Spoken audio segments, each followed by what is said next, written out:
एक समय की बात है जब लंका में राम जी और रावण का महासंग्राम चल रहा था। हनुमान जी अपनी पूरी शक्ति और समर्पण के साथ राम जी की सेवा में लगे हुए थे। लंका का युद्ध अपनी चरम सीमा पर था और हनुमान जी हर पल राम जी के आदेश पर अपने कर्तव्य का पालन कर रहे थे। उनकी गति इतनी तीव्र थी कि दुश्मनों के शिविर में एक भय का वातावरण था। रावण के सैनिक भी हनुमान जी के पराक्रम का सम्मान करते थे, लेकिन उन्हें हमेशा हराने का सामर्थ्य हनुमान जी के धैर्य और बल के सामने कमजोर पड़ जाता था। एक दिन जब हनुमान जी लंका में धूम मचा रहे थे और राम जी के कार्य में पूर्ण समर्पण के साथ लगे हुए थे, तभी अचानक शनि देव उनसे मिलने आए। शनि देव अपनी ग्रह दशा से संबंधित अपनी शक्तियों के लिए प्रसिद्ध थे। कहा जाता है कि जब किसी व्यक्ति पर शनि देव का प्रभाव पड़ता है तो उसका जीवन कठिनाइयों से भर जाता है। शनि देव ने कहा, हे बजरंगबली, तुम्हारी भक्ति और समर्पण से मैं प्रभावित हूं, लेकिन मेरी शक्तियों का प्रभाव सब पर पड़ता है और अब समय आया है कि मैं तुम पर भी अपना प्रभाव डालूं। मेरा नियम है कि मैं सभी जीवों पर अपना प्रभाव जरूर डालता हूं। तुम इसका सामना करने के लिए तैयार रहो। हनुमान जी मुस्कुराकर बोले, प्रभु, मुझ पर आपका प्रभाव तभी पड़ेगा जब मैं आपको अपने कंधे पर उठा लूंगा। आप बैठिए, देखते हैं कि आपका प्रभाव मुझ पर कैसे पड़ता है। हनुमान जी ने शनि देव को अपने कंधे पर बैठने का आग्रह किया और शनि देव तुरंत उनके कंधे पर बैठ गए। जैसे ही शनि देव बैठे, हनुमान जी लंका के घने जंगल में दौड़ने लगे। हनुमान जी की गति तूफान से भी तेज थी। उन्होंने बड़े बड़े पहाड़ों, कठिन और पथरीले रास्तों पर शनि देव को कंधे पर लेकर दौड़ाया। उनकी ये दौड़ घंटों तक जारी रही। हनुमान जी की तेज गति से शनि देव को चोट लगने लगी और वे व्याकुल हो गए। हनुमान जी नदियों, झरनों और कांटों से भरे वन में शनि देव को लेकर दौड़ते रहे। उनकी त्वचा पर कांटे चुभ रहे थे, लेकिन हनुमान जी को इसका कोई प्रभाव नहीं पड़ा। शनि देव ने महसूस किया कि उनके प्रभाव से हनुमान जी पर कोई असर नहीं हो रहा है, बल्कि उनके स्वयं के लिए यह पीड़ादायक बन गया है।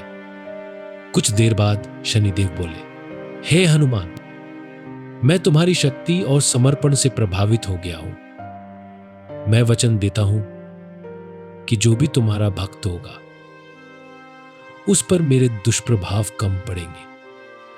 तुम्हारे भक्तों पर मेरी कृपा बनी रहेगी। तुमने जो साहस और धैर्य दिखाया है उसका मैं सदा स्मरण करूंगा। हनुमान जी ने मुस्कुराकर शनि देव को प्रणाम किया और कहा, जय श्री राम। जो राम भक्त है उसका कोई भी वैशाली कुछ नहीं बिगाड़ सकता। राम जी की कृपा सभी के जीवन में शांति और समृद्धि लाती है। शनि देव ने हनुमान जी को आशीर्वाद दिया और अपने ग्रह लोक को प्रस्थान किया। हनुमान जी ने अपना ध्यान फिर से राम जी की सेवा और लंका युद्ध की तरफ लगा दिया। उनका हृदय राम भक्ति और सेवा भाव से भरा हुआ था। राम जी ने जब यह सब सुना तो वे हनुमान जी के प्रेम और समर्पण से भावित हुए। वे समझ गए कि हनुमान जी सिर्फ शक्ति का ही नहीं बल्कि भक्ति का भी एक जीवंत रूप है। उन्होंने हनुमान जी को अपने पास बुलाकर कहा, हनुमान, तुमने जो किया है उससे मैं अत्यंत प्रसन्न हूं। तुम्हारे समर्पण और साहस की कोई तुलना नहीं है। हनुमान जी ने नम्रता से प्रस्तुति दी, प्रभु, यह सब आपकी कृपा है। मैं तो केवल एक सेवक हूं और आपके चरणों में ही अपना पूरा जीवन अर्पण करना चाहता हूं। राम जी बोले, तुम्हारा भक्ति भाव और सेवा ही तुम्हारी सबसे बड़ी शक्ति है। तुम्हें कोई भी संकट नहीं छू सकता। शनि देव भी तुम्हारे सामने अपनी शक्तियों का प्रभाव नहीं डाल सके। तुम्हारे इस चरित्र से सभी राम भक्तों को प्रेरणा मिलेगी। इस कथा का यह पाठ है कि हनुमान जी के समर्पण और भक्ति से सभी कठिनाइयां दूर हो जाती हैं। जो व्यक्ति सच्चाई और धर्म की राह पर चलता है उस पर कोई वैशाली प्रभाव नहीं डाल सकती। हनुमान जी के चरित्र से हमें धैर्य, साहस और समर्पण का महत्व समझने का अवसर मिलता है। ये कहानी हमें यह सिखाती है कि सच्ची भक्ति और समर्पण सभी कष्ट और कठिनाइयों को दूर कर सकता है। हनुमान जी के चरित्र से हमें शक्ति और धैर्य का ज्ञान मिलता है। जब भी हम जीवन में किसी कठिन समस्या का सामना करते हैं, तब हनुमान जी का स्मरण और उनकी भक्ति हमें सहारा देती है।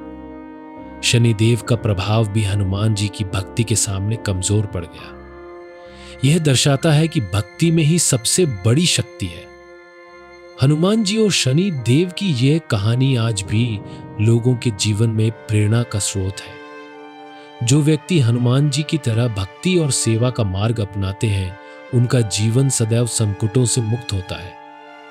यह कहानी सिर्फ एक कथा नहीं, बल्कि जीवन का सत्य है जो हमें हर दिन प्रेरणा और साहस प्रदान करता है।